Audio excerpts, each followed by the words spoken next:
السلام عليكم ورحمة الله وبركاته. الحمد لله رب العالمين والصلاة والسلام على رسول الله سيدنا محمد وعلى آله وصحبه أجمعين أما بعد. قال الله تعالى في القرآن العظيم: أعوذ بالله من الشيطان الرجيم. بسم الله الرحمن الرحيم. يا أيها الذين آمنوا اتقوا الله وكونوا مع الصادقين. صدق الله العظيم. وقال النبي صلى الله عليه وسلم: اصدقوا إذا حدثتم، أو كما قال عليه الصلاة والسلام. ரப்பல் ஆலமீன் அல்லாஹ் தஆலா நாமும் நம்முடைய குடும்பத்தார்களும் உலகத்திலே வாழ்ந்து வருகிற இன்னும் மௌத்தான இந்த முஸ்லிமான ஆண்களும் பெண்களும் செய்துவிட்ட எல்லா பாவங்களையும் அல்லாஹ் தஆலா மன்னிப்பானாக.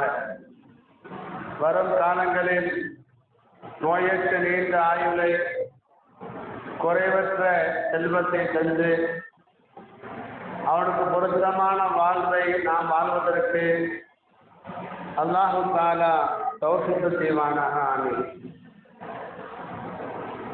தங்கையான சாலிஹீன்களே, இந்த உலகத்தில் நல்ல மனிதர்கள் குறைந்து போய்விட்டார்கள்.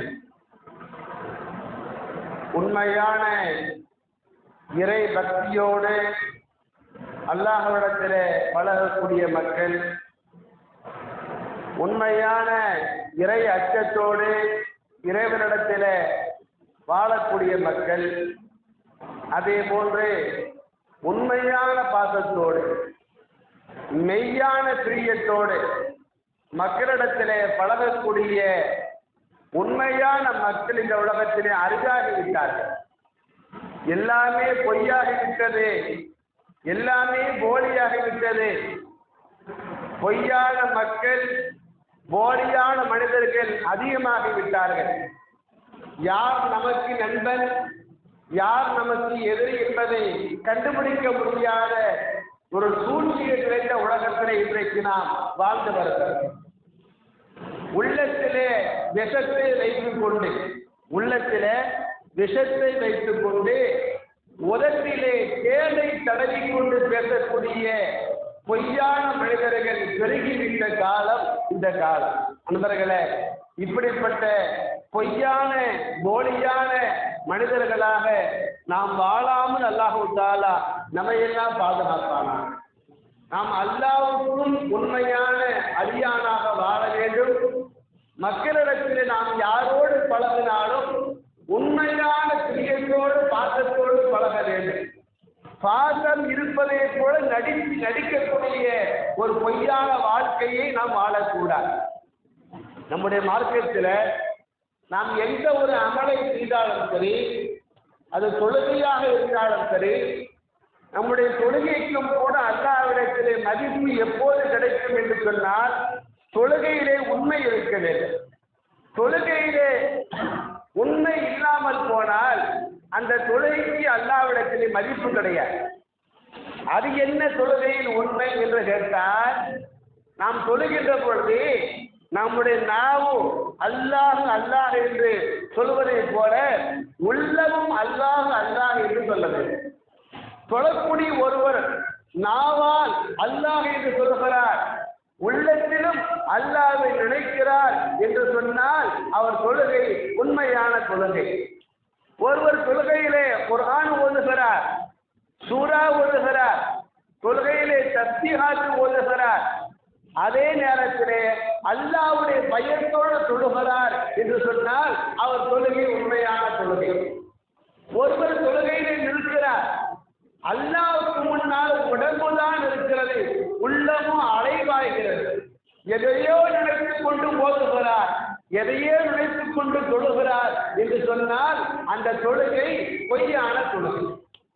தொழுகையிலே பொய் இருக்குமானால் தொழுகை கூடிவிடும். ஒரு ஆள் சும்மா சொல்லுகிறாரு, லுகர் சொல்லுகிறாரு, மன ஓர்மை இல்லை, தொழுக கூடாமையா போயிடும், தொழுக கூடிரும். ஆனா அல்லாஹ் அந்த தொழுகைக்கு மதிப்பு கிடையாது. நபிகள் நாயகம் ஸல்லல்லாஹு அலைஹி வஸல்லம் சொன்னார்கள், மன் ஸல்லா ரகஅத்தைனி லம் யுஹத்திஸ் நஃப்ஸஹு ஃபீஹிமா பிஷைஇன் மினத் துன்யா குஃபிர லஹு மா தகத்தம மின் தம்பிஹி. ஒரு அடியான் 2 ரக்காத்து தொழுகிறான், அதிகமாகவெல்லாம் சொல்லவில்லை, 2 ரக்காத்து தான் தொழுகிறான்.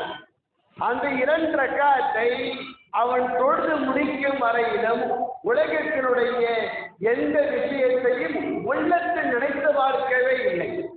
உலகத்தை முழுமையாக மறந்து அல்லாஹ்வை மட்டுமே நினைத்து மன ஓர்மையோடு கவனத்தோடு 2 ரக்காத்தை ஒரு அடியான் தொழுது முடித்தார். அவனுடைய கடந்த காலத்தினுடைய அத்தனை பாவங்களும் மன்னிக்கப்படும் என்று சொன்னார்கள் நபிகள் நாயகம் ஸல்லல்லாஹு அலைஹி வஸல்லம். நம்முடைய தொழுகையால் பாவம் மன்னிக்கப்படுமா? மன்னிக்கப்படும். லுகர் தொழுகிறோம், பாவம் மன்னிக்கப்படுமா? மன்னிக்கப்படும். ஜும்ஆ தொழுகிறோம், பாவம் மன்னிக்கப்படுமா? மன்னிக்கப்படும். எப்போது நாம் தொழுத தொழுகை உண்மையாக இருந்தால் அந்த தொழுகையால் பாவ மன்னிப்பை நாம் அல்லாஹ்விடத்திலே பெறுகிறோம். நண்பர்களே, துர்ருல் மன்சூர் தஃப்ஸீர் கிதாபில் அழகான ஒரு ஹதீஸை நான் பார்க்கிறோம். ஒரு முறை ஒரு சஹாபி நபியிடத்தில் கேட்டார், யா ரசூலல்லாஹ், மன் நஜாத்து கதன், நாளைக்கு மறுமையிலே நாம் ஜெயிப்பதற்கான வழி என்ன? நாம கேட்கறதுக்குள்ள உலகம்தான். உடம்பு சுகமா இருக்கணும், என்ன ஓதா? வியாபாரம் நல்லா இருக்கணும், என்ன ஓதா? நம்ம கேட்கறத ஃபுல்ல பெரும்பாலும் இதுதான் கேட்கிறோம், உலகத்தை தான் கேட்கிறோம். சஹாபாக்கள் உலகம் குறித்து கேட்டதை விட மறுமையை குறித்து தான் அதிகமாக அல்லாஹ்வுடைய தூதரிடத்திலே கேட்டுக்கொண்டார்கள். ஒரு சஹாபி கேட்கிறார், யார் ரசூலுல்லாஹ், மறுமையில நான் ஜெயிக்கணும், நரகத்துக்கு போயிடக்கூடாது, கேவலப்பற்றக்கூடாது, அதற்கு என்ன வழி? ரசூலுல்லாஹ் சொன்னாங்க, மறுமையில ஜெயிக்கணுமா அல்லாஹ்வை ஏமாத்தாத, அல்லாஹ்வுக்கு மோசடி பண்ணாத, மறுமையில ஜெயிக்கலாம் என்பதாக பெருமானார் சொன்னபோது அந்த சஹாபி கேட்டாங்க, நாயகமே, அல்லாஹ்வுக்கு எப்படி மோசடி பண்ண முடியும்? அல்லாஹ்வை எப்படி ஏமாற்ற முடியும்? நீங்க சொல்ற விஷயத்துக்கான விளக்கம் என்ன என்று அந்த சஹாபி கேட்ட பொழுது ரசூலுல்லாஹ் சொன்னாங்க, அன்தமல பிமா அமரக பிஹி துரீது பிஹி கைரஹு, அல்லாஹ் ஏவிய ஒரு வணக்கத்தை நீ செய்கிறாய், அல்லாஹ் சொன்ன தொழுகையை தொழுகிற, அல்லாஹ் சொன்ன நோம்ப வைக்கிற, அல்லாஹ் சொன்ன தர்மத்தை கொடுக்கிற, அல்லாஹ் சொன்ன ஒரு அமலை செய்யற, ஆனா அது அல்லாஹ்வுக்காக செய்யாம அவன் பாராட்டணும், இவன் பாராட்டணும், 4 பேர் என்ன புகழணும் என்று நினைச்சி நீ ஒரு அமலை செய்கிறாயே, அதுதான் அல்லாஹ்வை ஏமாற்றுவது, அதுதான் அல்லாஹ்வுக்கு மோசடி செய்வது. நீ யாருக்காக, எந்த மனிதனுக்காக தொழுகிறாயோ, எந்த மனிதனுக்காக அமல் செய்கிறாயோ, அவனா உன்னை படைத்தான்? உன்னை படைத்தது அல்லாஹ் அல்லவா? உன்னை படைத்தது அல்லாஹ், உணவு கொடுத்தது அல்லாஹ், உறைவிடம் கொடுத்தது அல்லாஹ், உறைவிடம் என்ற இல்லத்திலே உறக்கத்தை கொடுத்தவன் அல்லாஹ். எல்லாவற்றையும் அல்லாஹ்வுக்கு, அல்லாஹ்விடத்திலே வாங்கி கொண்டு அவனுக்காக இவனுக்காக அவன் மெச்சணும், அவன் பாராட்டணும் என்பதற்காக நீ வாழுகிறாயே, இதுதான் அல்லாஹ்வுக்கு செய்யக்கூடிய மோசடி, இதுதான் அல்லாஹ்வை ஏமாற்றும் செயல் என்று சொன்னார்கள் ரசூலுல்லாஹ். சொல்லிட்டு சொன்னாங்க, அது இணை வைப்பது. இணை வைப்பது என்பது அல்லாஹ்வை வணங்காமல் ஒரு படைப்பை வணங்குகிறோமே, அது மட்டும் இணை வைப்பு அல்ல. அல்லாஹ்வுக்கு செய்ய வேண்டிய வணக்கத்தை, அல்லாஹ்வை பேர் வாங்குறதுக்காக செய்ய வேண்டிய வணக்கத்தை மக்கள்கிட்ட பேர் வாங்குறதுக்காக, பெருமைக்காக, முகத்துதிக்காக நீ செய்கிறாயே, அதுவும் ஷிர்க்கு, அதுவும் இணை வைப்பு என்று சொன்ன ஸல்லல்லாஹு அலைஹி வஸல்லம் சொன்னாங்க, நாளைக்கு கியாமத் நாளையில முகஸ்துதிக்காரனை மலக்குமார்கள் 4 பேர்களை சொல்லி அழைப்பார்களா? நல்லா புரிஞ்சுக்கங்க. முகஸ்துதியை விட ஒரு நஷ்டம் எதுவும் கிடையாது. ஒருத்தர் தொழாம நரகத்துக்கு போறான், அது வேற விஷயம். ஒருத்தர் அமல் செய்யாம நரகத்துக்கு போறான், அமல் செய்யல போறான், அது வேற விஷயம். எல்லா அமலையும் செஞ்சுட்டு முகஸ்துதியினால் நரகத்துக்கு போறான் பார்த்தீங்களா, எவ்வளோ பெரிய கைசேதம் நண்பர்கள். அல்ல பாதுகாக்கும். அப்ப நாளைக்கு கியாமத்து நாளையில முகஸ்துதிக்காரனை மாணவர்கள் 4 பேர்களை சொல்லி அழைப்பார்களாம். நல்லா பாதுகாப்பாங்க. அதனால எந்த அமலை செய்யும் போதும் செய்யறதுக்கு முன்னால என்ன துவா செய்யுங்க, இந்த அமலை உனக்காக செய்யறேன், என்னையும் அறியாம முகஸ்துதி வந்து விட்டால் அதை மன்னிச்சுக்கோ. இந்த துவா எப்ப செய்யணும்? அமல் செய்யறதுக்கு முன்னாடி. அமல் செஞ்சு முடிச்சு துவா செய்யா, இந்த அமலை உனக்காகத்தான் செய்ய ஆரம்பிச்சேன், இடையில என்ன அறியாம முகஸ்துதி வந்திருந்தா அதை நீ மன்னிச்சு இந்த அமலை ஏற்றுக்கோ என்று அல்லாட துவா செய்யும். நாளைக்கு கியாமத்து நாளையில முகஸ்துதிக்காரனை வானவர்கள் 4 பேர்களை கொண்டு அழைப்பார்களா. யா காஃபிர், காஃபிரே. யாரை கூப்பிடுறாங்க காஃபிர் சொல்லி? முஸ்லிம் ஐயா இல்ல, தொழுகையாளியை தான் காஃபிர் கூப்பிடுறாங்க, நோன்பாடியை தான் காஃபிர் கூப்பிடுறாங்க, ஒரு ஹாத்தியாரை தான் காஃபிர் கூப்பிடுறாரு. மலைக்கு ஏன் கூப்பிடுறாரு? முகஸ்துதினால கூப்பிடுறாரு. முகஸ்துதிக்காக அமல் செஞ்சான அந்த முஸ்லிமை மறுமையிலே வானவர் கூப்பிடுவாராம். யா காசிர், காசிரே. யா பாசிர், குற்றவாளியே. யா காசிர், நஷ்டவாளியே. யா காதிர், மோசடிக்காரனே என்று மலைக்கு கூப்பிட்டு சொல்லுவார். நல்ல அமலுக்கு நீ செஞ்ச அமலெல்லாம் காணா போச்சு, உன் பசல அஜுருக்கு உன்னுடைய நற்கூலி அழிஞ்சு போச்சு. நீ யார் புகழ்வதற்காக அமல் செஞ்சாயோ அவன் போய் உன் கூலியை வாங்கிக்கொள். அல்லாத எந்த கூலியும் கிடையாது என்று வானவர் சொல்வாராம். யாரெல்லாம் பொய்யாக சொல்வார்களோ, பொய்யாக அமல் செய்தார்களோ, முகஸ்துதிக்காக வாழ்ந்தார்களோ அவர்கள் அவ்வளவு அமலை கொண்டுகிட்டு நரகத்துக்கு போவாங்க, எந்த பயனும் இல்லாம என்று சொன்னாங்க தாகா நபிகள் ஸல்லல்லாஹு.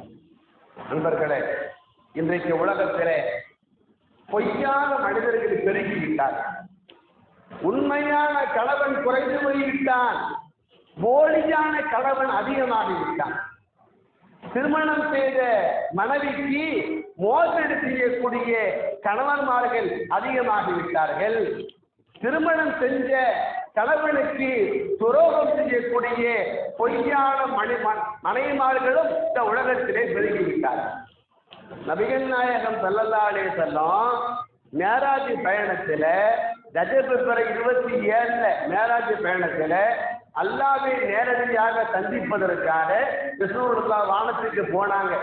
சொர்க்கத்தை பார்த்தாங்க, சொர்க்கத்துல சில காட்சிகளை பார்த்தாங்க, நரகத்தை பார்த்தாங்க, நரகத்துல சில காட்சிகளை பார்த்தாங்க. அப்போது பெருமானார் நரகத்துல சில ஆண்களை பார்க்கிறாங்க, நரகத்துல சில பெண்களை பார்க்கிறாங்க. அந்த ஆண்களுக்கு பக்கத்திலையும் அந்த பெண்களுக்கு பக்கத்திலையும் 2 சட்டி இருக்குது. சட்டி பாத்திரம். ஒரு பாத்திரத்துல சுத்தமான சுவையான சுத்தமான இறைச்சி ஒரு பாத்திரத்துல இருக்குது. இன்னொரு சட்டியில நஜீசு மலம் கலந்த அசுத்தமான இறைச்சி இருக்கு.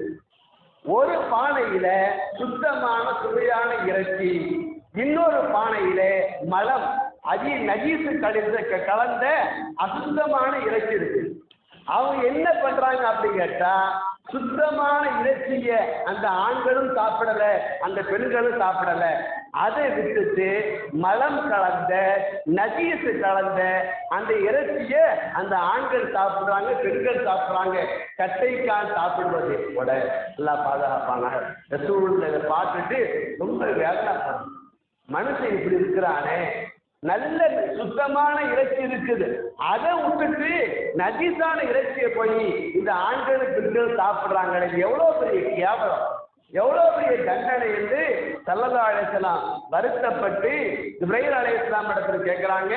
மன் ஹாதா யா ஜிப்ரீல், ஜிப்ரீலே இவன் யாரு, இந்த ஆம்பளை யாரு, இந்த பொம்பளை யாரு, சுத்தமான நஜீஸை சாப்பிடாம சுத்தமான இறைச்சியை சாப்பிடாம நஜீசு கலந்த இறைச்சியை போய் சாப்பிடுறாங்கன்னு இவங்க யாரு? அப்போது ஜிப்ரீல் அலைஹிஸ்ஸலாம் சொன்னாங்க, நாயகமே, இவர்கள் உங்கள் சமுதாயத்திலே உள்ள ஆண்கள், உங்கள் சமுதாயத்திலே உள்ள பெண்கள். இந்த ஆண்கள் நஜீசு கலந்த இறைச்சியை ஏன் சாப்பிடுறாங்க அப்படின்னு கேட்டா, இவர்கள் உலகத்தில் வாழ்ந்த பொழுது, இந்த ஆண்கள் உலகத்தில் வாழ்ந்த போது ஹலாலான முறையிலே ஊரறிய உலகம் அறிய திருமணம் செஞ்ச ஹலாலான மனைவி இருக்கும் போது அனுமதிக்கப்பட்ட மனைவியோடு ராத்திரி தங்காம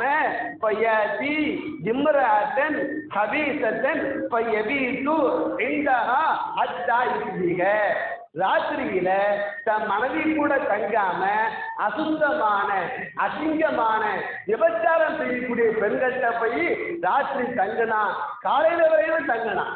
சுத்தமான மனைவியை விட்டுட்டு விபச்சாரத்தை போனா பார்த்தீங்களா, அதுக்கு தான் இந்த தண்டனை. சுத்தமான கறியை சாப்பிடாம நஜீஸான கறியை சாப்பிடணும். இந்த பொம்பளை இருக்கிறாள, இவள் உலகத்தில் வாழ்ந்த போது ஹலாலான கணவன் இருக்க, பாப்பா அம்மா சேர்ந்து ஊரு சேர்ந்து திருமணம் செய்து கொடுத்த அனுமதிக்கப்பட்ட கணவன் இருக்க, அவன் கூட வாழாம அந்நிய ஆம்பளை வீட்டுல போய், அசுத்தமான ஆம்பளை வீட்டுல போய் காலையில வரையிலும் அவங்க கூட தங்கினா, அதனால இந்த தண்டனை என்று சொன்னார்களாம் ஜிப்ரீல் அலைஹிஸ்ஸலாம். நண்பர்களே, இந்த உலகத்திலே பொய்யான போலியான மனிதர்களாக நாம் எந்த காலத்திலும் வாழ்ந்துவிட, அதே நேரத்தில் யார் உண்மையோடு வாழுகிறார்கள், அல்லாஹ்விடத்தில் உண்மையோடு யார் பழகுகிறார்களோ, மக்களிடத்தில் பழகும் பொழுது நடிக்காமல், நாடகம் ஆடாமல், முன்னால ஒன்று பின்னால ஒன்று பேசாமல் உண்மையான பாசத்தோடு யாரு பழகுகிறார்களோ அவர்கள் கீழே இருந்தாலும் அல்ல சாப்பிட கொண்டு போயிடும். ஏழையா இருந்தா பணக்காரனா ஆக்கிடுவான். யாரு உண்மையாக வாழுகிறானோ அவன் சாதாரண ஆளாக இருந்தா அல்ல பெரிய ஆளாக ஆக்கி விடுகிறான். லுக்மான் அலைஹிஸ்ஸலாம் உலகத்திலே தாவூத் அலைஹிஸ்ஸலாமுடைய காலத்தில் வாழ்ந்த மிகப்பெரிய ஞானி லுக்மான் அலைஹிஸ்ஸலாம். இவர் பேரிலே குர்ஆன் ஷரீஃப்ல ஒரு சூறாவே இருக்கு. எவ்வளவு பெரிய பாட்டு! இந்த லுக்மான் என்ற பேரில் 21வது ஜுஸ் எடுத்து பாருங்க. இவர் பேர்ல ஒரு அத்தியாயத்தை அல்லாஹ் வச்சிருக்கார். இவர் செஞ்ச உபதேசத்தை அல்லாஹ் குர்ஆன்ல சொல்றான். இவர் செஞ்ச உபதேசத்தை எடுத்து அல்லாஹ் குர்ஆன்ல சொல்றானா எவ்வளவு பெரிய ஆளு லுக்மான். அந்த லுக்மான் அலைஹிஸ்ஸலாம் அவங்க ஆரம்பத்தில் எப்படி இருந்தாங்க தெரியுமா? அடிமையா இருக்கு. அடிமைனா என்ன தெரியுமாங்க? ஆடு மாடு மாதிரிதான். அந்த காலத்துல அடிமையை கொண்டு தந்தையில காசுக்கு விட்டுருவாங்க. யாராவது வாங்கிட்டு போயிருவான். அந்த அடிமைக்கு எந்த உரிமையும் கிடையாது. எஜமான என்ன சொல்றானோ அதை செய்யணும். ஆடு மாதிரி மாடு மாதிரி. அப்படி ஒரு அடிமையாக இருந்தாங்க லுக்மான் அலைஹிஸ்ஸலாம். சுப்ஹானல்லாஹ், எவ்வளவு பெரிய அந்தஸ்து அல்லாஹ் கொடுத்துட்டான். இன்னைக்கு நம்ம அவரை பத்தி பள்ளிவாசல பேசுறோம், அவரை பத்தி குர்ஆன் பேசுது. அவர் சொன்ன உபதேசத்தை நீ கேளு என்று அல்லாஹ் நமக்கு உத்தரவு போடுறான். அடிமையாக இருந்தவரு, தரமட்டத்தில் இருந்தவரு எங்கேயோ போயிட்டார். அந்த லுக்மான் அலைஹிஸ்ஸலாத்துக்கு அல்லாஹ் தஆலா பெரிய அந்தஸ்தை கொடுத்துட்டாங்க. லுக்மான் அலைஹிஸ்ஸலாம் அல்லாஹ் பெரிய ஆலிமாக, பெரிய அறிவு ஞானியாக ஆக்கிட்டான். அடிமையாக இருந்த அவருக்கு அல்லாஹ் எவ்வளவு பெரிய அந்தஸ்தை கொடுத்துதான் கேட்டா, ஒரு காலத்துல அவர் மக்கள்கிட்ட பயான் பேசினாருன்னு சொன்னா ஆயிரக்கணக்கான மக்கள் கூடி உட்கார்ந்து அவர் பயானை கேட்பாங்க. ஒரு நாள் லுக்மான் அலைஹிஸ்ஸலாம் மக்களுக்கு பயான் செய்து கொண்டிருக்கிறார். அப்போது அவர்களை கடந்து ஒரு மனிதர் போகிறார். அவர் யாருன்னு கேட்டா, இந்த லுக்மான் அலைஹிஸ்ஸலாம் அடிமையாக இருந்த போது அவரை பார்த்தவர். அவர் இப்போது பார்க்கிறார். பார்த்து கேட்டார், மா பலக பிக்க மான் அரா, லுக்மானே, நாங்கள் உங்களை அடிமையாக அல்லவா பார்த்தோம். சில காலங்களுக்கு முன்பு அடிமையாக இருந்த நீங்க பெரிய ஆலிமாக ஆயிட்டீங்க, பெரிய எஜமானாக ஆயிட்டீங்க. உங்க பேச்சை கேட்கறதுக்கு 1000 பேர் வந்திருக்கிறான். இந்த அந்தஸ்து உங்களுக்கு எதனால் கிடைச்சது? லுக்மான் அலைஹிஸ்ஸலாம் சொன்னாங்க, முத்தான 3 தன்மையால் நான் உயர்ந்தேன். முத்தான 3 தன்மையால் நான் உயர்ந்தேன். அந்த 3 நமக்கு வருமானால் நாம் உயரும் காலம் அதிக காலம் அல்ல. புரிந்து கொள்ளுங்கள். சொன்னாங்க லுக்மான் அலைஹிஸ்ஸலாம், சிதுக்குல் ஹதீஸ், நான் எப்ப பேசினாலும் உண்மையை தான் பேசுவேன், நமக்கு நேரம் மாற்றும், நான் எப்பனாலும் பொய்யை தான் பேசுவேன் அப்படின்னு சொல்ற மாதிரி அவர் சொன்னாரு, நான் எப்பனாலும் உண்மையை தான் பேசுவேன், அல்லாஹ்வையும் உண்மையாக இருப்பேன், மக்கள்கிட்டையும் உண்மையாக பழகுவேன். வரத்துக்கு முன்னால புறம் பேசிட்டு, நம்மள்கிட்ட வருவதற்கு முன்னால் அவளை பற்றி புறம் பேசிட்டு, வந்த உடனே மாப்பிள்ளை வாங்க மச்சா வாங்க இப்படி முன்னால ஒண்ணு பின்னால ஒண்ணு அனுப்பிய மாட்டேன், பேச மாட்டேன். சிதுக்குல் ஹதீஸ், உண்மையை தான் பேசுவேன். ரெண்டாவது சொன்னாரு, அதாவுல் அமானத்தி, அமானத்தை காப்பாற்றுவேன். ஒரு பொறுப்பை தந்தால் பொறுப்பை காப்பாற்றுவேன், ஒரு பொருளை தந்தால் அந்த பொருளையும் காப்பாற்றுவேன். மூணாவது சொன்னாரு, தருக்கு மாலா யானீனி, தேவையில்லாத காரியத்தை செய்ய மாட்டேன், தேவையில்லாத பேச்சு பேச மாட்டேன், தேவையில்லாததை பார்க்க மாட்டேன், தேவையில்லாததை கேட்க மாட்டேன், தேவையில்லாத தொட மாட்டேன், தேவையில்லாத இடத்துக்கு போக மாட்டேன். இந்த மூன்று தன்மையால் நான் உயர்வுக்கு வந்தேன் என்று சொன்னார்களாம் லுக்மான் அலைஹிஸ்ஸலாம் அவர்கள். நண்பர்களே, எப்போது நாம் யாரிடத்தில் பழகினாலும் உண்மையாக பழக வேண்டும். இன்றைக்கு உண்மை குறைந்து போய்விட்டது. இன்றைக்கு அடியான் அல்லாட்ட கூட உண்மையா இல்லை. வெளியே ஒரு வாழ்க்கை, உள்ளே ஒரு வாழ்க்கை. வெளிச்சத்தில் நல்லவன், இருட்டிலே கெட்டவன். முன்னால் நல்லவன், பின்னால் கெட்டவன். பகலிலே நல்லவன், இரவிலே மாறு வேஷம், இரவிலே கெட்டவன். வீட்டுக்கு வெளியே நல்லவன், வீட்டுக்கு உள்ளே கதையை கூட்டினால் கெட்டவன். இன்றைக்கு மனிதன் அல்லாட்ட உண்மையாக இல்லை, போலியா இருக்கிறான். இன்னைக்கு சொந்தத்திலே உறவுகளிடத்திலே உண்மையான உறவுகளை பார்க்க முடியவில்லை. எந்த உறவு பூக்கும், எந்த உறவு நம்மை தாக்கும் என்று சொல்ல முடியவில்லை. உறவினரிடத்துல, சொந்தக்கார மக்களிடத்திலே உண்மையை பார்க்க முடியவில்லை. ஆசிரியர் மாணவர் உறவிலே உண்மை இல்லை. பாதுகாக்க வேண்டிய ஆசிரியரே நம்முடைய பிள்ளைகளோடு பிள்ளைகளை பாழாக்கி விடுகிறார். இன்றைக்கு நாம் பார்க்கிறோம். கரமன் மனை உறவிலே உண்மை இல்லை. புனிதமான உறவு என்று போற்றப்படுகிற பெற்றோர் பிள்ளை உறவிலே உண்மை இல்லை. உண்மையான நண்பர்களை இன்றைக்கு காண முடியவில்லை. நண்பர்களே, புரிந்து கொள்ளுங்கள், எல்லோரின் மீதும் நமக்கு அன்பு இருக்க வேண்டிய கட்டாயம் இல்லை. எல்லா மேலையும் அன்பு வரணுங்கிற கட்டாயம் இல்லை. பொதுவாக நமக்கு ஒருவர் மீது அன்பு இருக்கலாம் அல்லது வெறுப்பு இருக்கலாம். ரெண்டு தானே இருக்கணும். ஒரு ஆள் மேல அன்பு இருக்கணும் அல்லது வெறுப்பு இருக்கணும். ஒருவர் மீது நமக்கு அன்பு இருந்தால் அன்பை காட்டுங்கள். ஒருவர் மீது உங்களுக்கு அன்பு இருந்தால் அன்பை வெளிப்படுத்துங்கள், அன்பை காட்டுங்கள். ஒருவர் மீது உங்களுக்கு வெறுப்பு இருந்தால் பரவாயில்லை, அமைதியாக இருந்து விடுங்கள். அன்பு இருந்தால் அன்பை காட்டு. அன்பு இல்லை, ஒருவரை உனக்கு பிடிக்கல, ஒருவர் மேல உனக்கு வெறுப்பு இருக்குதா, பரவாயில்லை, அமைதியாக இருந்து விடு. உள்ளத்திலே வெறுப்பை வைத்துக் கொண்டு வெளியே அன்பை காட்டாதீர்கள். உள்ளத்தில வெறுப்பை சுமந்து கொண்டு வெளியே அன்பை காட்டாதீர்கள். போலியாக பழகாதீர்கள், பொய்யாக பழகாதீர்கள். அன்பர்களே, முன்னால் கண்ணியமாக நடந்துவிட்டு பின்னால் இழிவாக பேசாதீர்கள். முன்னால வரும்போது பாப்பா பாப்பா உங்க வச்சுதான் எல்லாமே நடக்குது, நீங்க இல்லாட்ட ஒண்ணுமே இல்லை பாப்பா, உங்க துவா தான் அப்படித்தான் இப்படித்தான். முன்னாலே கண்ணியத்தை காட்டிவிட்டு பின்னால் இழிவாக பேசாதீர்கள். உதவி செய்வதை போல் முன்னால் நடமாடிவிட்டு கீழே தள்ளிவிடுகிற வேலையை முதுகுக்கு பின்னால் செய்யாதீர்கள். நண்பர்களே, இதை நான் முதலிலே எனக்கு சொல்லுகிறேன், அப்பால் உங்களுக்கு சொல்லுகிறேன். யாரிடத்தில் பழகினாலும் உண்மையாக பழகுங்க. அன்பு இருந்தால் அன்பை காட்டு, அன்பு இல்லையா நடிக்காதே, நாடகம் ஆடாது என்று உங்களுக்கு நான் எச்சரிக்கை செய்கிறேன். நண்பர்களே, யாருடைய பாசத்திலே உண்மை இருக்குமோ அவர்களுக்கு அல்லாஹ்விடத்திலே பாதுகாப்பு உண்டு. அபூ சுலைமான் தாரானி மிகப்பெரிய இறை நேசர், மிகப்பெரிய குருநாதர், ஷேக் குரு. இவங்களுக்கு நிறைய மாணவர்கள் உண்டு. அதிலே ஒரு மாணவர் அஹமது இப்னு அபில் ஹவாரி. இந்த அபூ சுலைமான் ரஹ்மத்துல்லாஹி அவங்க என்ன செஞ்சாலும் மாணவர் அகமது மாறு செய்ய மாட்டார். அப்படி ஒரு காலம் இருந்துச்சு. குரு என்ன சொன்னாலும் சீடன் கேட்பான், ஆசிரியர் என்ன சொன்னாலும் மாணவன் கேட்பான். அதே போல அபூ சுலைமான் என்ற அந்த குரு என்ன சொன்னாலும் மாணவர் அகமது மாறு செய்ய மாட்டார். இந்த அபூ சுலைமான் அவர்களை பார்ப்பதற்காக வேண்டி நாள்தோறும் நூற்றுக்கணக்கான மக்கள் வருவாங்க. தன்னை சந்திக்க வரக்கூடிய மக்களுக்கு அபூ சுலைமான் ஆன்மீக பாடம் நடத்துவாங்க. எப்படி அல்லாஹ்வை அடையணும் அதை சொல்லி கொடுப்பாங்க. வரக்கூடிய மக்களுக்கு சமையல் பண்றது யார் வேலை? மாணவர் அகமதுடைய வேலை. ஒரு நாள் அபூ சுலைமான் ரஹ்மத்துல்லாஹ் எல்லாத்துக்கும் வந்த மக்களுக்கெல்லாம் ஆன்மீக பாடம் நடத்தி கொண்டிருக்கிறாங்க. சமையல் வேலை செய்யணும். மாணவர் அகமது அடுப்பை மூட்டிட்டார், நெருப்பை உண்டாக்கிட்டார்.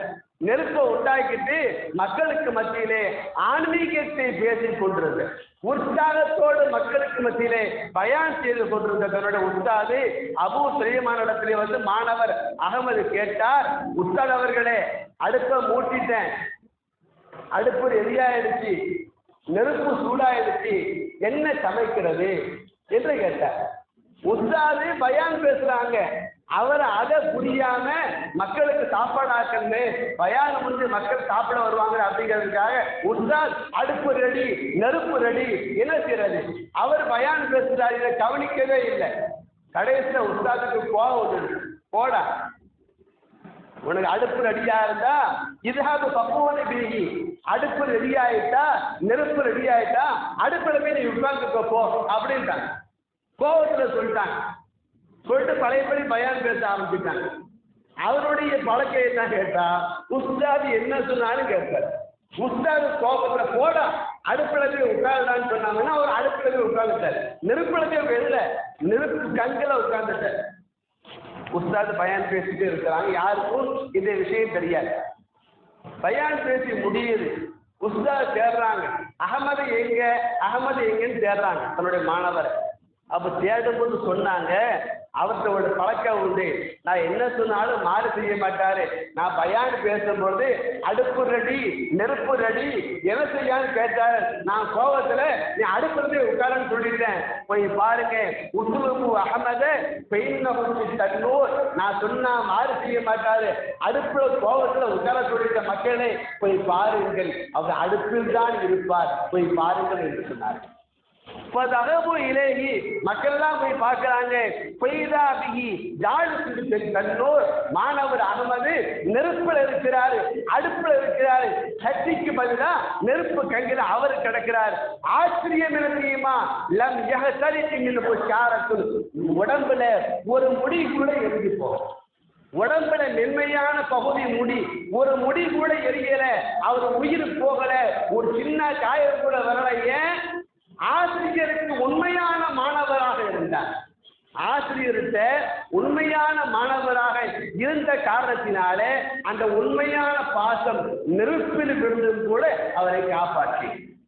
அன்பர்களே, என்றைக்குமே உண்மைக்கு அல்லாஹ்விடத்திலே ஒரு உயர்ந்த மரியாதை உண்டு. நபிகள் நாயகம் ஸல்லல்லாஹு அலைஹி வஸல்லம் அவங்ககிட்ட ஒரு நாள் ஒரு அம்மா வராங்க.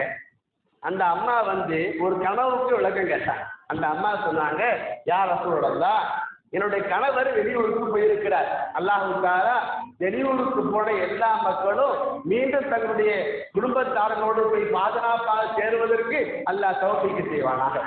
பயணத்திலே வந்திருக்கிற எல்லா மக்களும் பயணத்தை முடித்து பத்திரமாக போய் சேர அல்லாஹ் தௌஃபீக் செய்வானாக. அந்த அம்மா வந்து கேட்கிறாங்க, என்னோட கணவர் வெளியூருக்கு போயிருக்கிறாரு. இந்த சமயத்தில் நான் ஒரு கனவு கண்டேன். என்ன கனவு கேட்டா, எங்க வீட்டுல ஒரு பழைய காலத்து மரம் இருக்கு. அந்த மரம் கீழே விழுந்துடுச்சு, அந்த மரம் அடியோடு சாய்ந்து விட்டது. இப்படி ஒரு கனவை நான் கண்டேன். என் கணவர் வெளியூருக்கு போயிருக்கிறார். யார் ரசூலுல்லாஹ், இந்த கனவுக்கு என்ன விளக்கம்? ரசூலுல்லாஹ் சொன்னாங்க, இஜிபு அலைக்கி சபரு, நான் சொல்ல போற விளக்கத்தை பெண்ணே நீ பொறுமையோடு கேட்கணும். இந்த கனவுக்கு என்ன விளக்கம் தெரியுமா?